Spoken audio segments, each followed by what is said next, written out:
you want? Baggedmilk. Baggedmilk.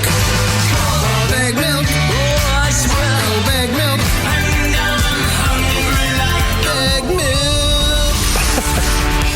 How you doing, my friend? Doing very well. How are you guys doing? Getting close, Doing getting good. close, getting excited about the Yeah, upcoming right. season. Right before we came on, first preseason game on the 26th against Calgary. Yeah, Sunday. Well, we got rookie camp happening today, so it's, some of the guys are going to be skating. Is there anybody we should be... is there anybody in the camp that we're excited about? The interesting thing about where the Oilers are at now is that rookie camp doesn't mean as much as it did necessarily for like fans as, you know, when Taylor Hall just came in, or Nuge or McDavid. But there's some players for sure to watch, like Xavier Bourgault, the kid they just drafted at this past draft. I'm curious to see how he does. Players like Philip Broberg, how they're doing over there as well. So there's Samorukov, who got injured in the KHL last season. So there's a lot of guys who are interesting to watch if you've been following along, and I'm excited to see how they do. Like, I always love rookie camp. I always like the content that comes out. It's kind of fun also to see some of these kids, their first pro experience, and they're wide-eyed at their NHL training camp. It's kind of fun. So what it means to me as a fan, like an everyday fan, and for all of us, is the season's right around the corner, because there's the rookie camp happening, and then there's the informal captain skates happening as well. So the machine's starting to get going. It's nice that it's not all Oiler fans have anymore. Like it used to be, like watching Taylor Hall, and maybe he can help us this year and we can get some wins. And Yeah, Well, that's a good exactly point. right. There'd be like the Penticton tournament, which isn't happening this year, but we would all be streaming it to see if Taylor Hall did anything, or if Nuge did anything, or if Connor did anything.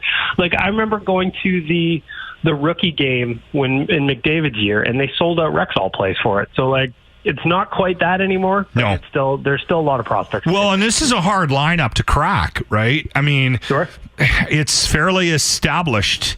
Whether or not that is a good thing or a bad thing, but there's not a lot of holes. I mean, outside of the possibility of some injuries, I mean, these kids they're coming up to skate, you know, for a chance at a spot in a couple of years, which is not a bad place for this team to be, right? Yeah, exactly. And there's also guys like, you know, Raphael Lavoie, who's been around a little bit. There's Ilya Konovalov, the goalie, who's coming over from Russia this year, and a lot of people are interested in those kind of players.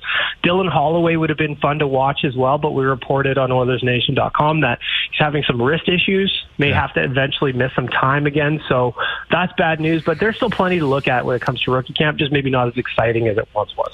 What does infinite patience mean to you? Ryan Nugent-Hopkins' horse? of course you knew. That's funny. He had a big win or something. I feel like that's a good omen for the season. His horse got its first win. Yeah, why not? And I just think the name that he chose for his horse, I don't know if he chose it, but I just find it hilarious considering what he does for his major paychecks every day. You know what I mean? Infinite patience implies an absolute certainty that what you'd like to manifest will indeed show up. So maybe he's manifesting some good things for the Oilers. Here's hoping this is the year, Ryan. It's been a long ride for us today, buddy. Yeah. Well, and while McDavid's quote is promising, not that he hasn't been in that headspace, but you can tell they're at a point now, sort of the core of this team, where they're like, you know what? We got Nurse, we got Draisaitl, we got Nuge. I'm 24. The time is now. We got to stop dicking around. I mean, he didn't say it like that.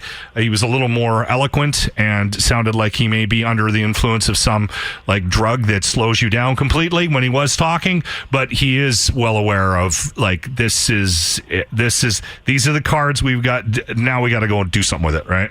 Yeah, exactly. And you're right. Connor says everything you would expect him to say. Sometimes wouldn't it be fun if he would just let loose and just really let you know what he thinks, as opposed to being media trained guy since he was probably 12 years old? That's the fun thing I like when, as an example, Leon Draisaitl sits in front of a mic, because you don't really know what Leon is going to say, whereas with Connor, you have a very good idea that it's just going to be the expected response. But you know what? He said a lot of things that a lot of us wanted to hear. It's the time is now, something like that. And I agree, man. Like, if we're going back to Nuge's horse, infinite patience around here has been a long haul. Oh, yeah. There he is, Baggedmilk from Oilers Nation. Thanks for your time today. Thanks, boys.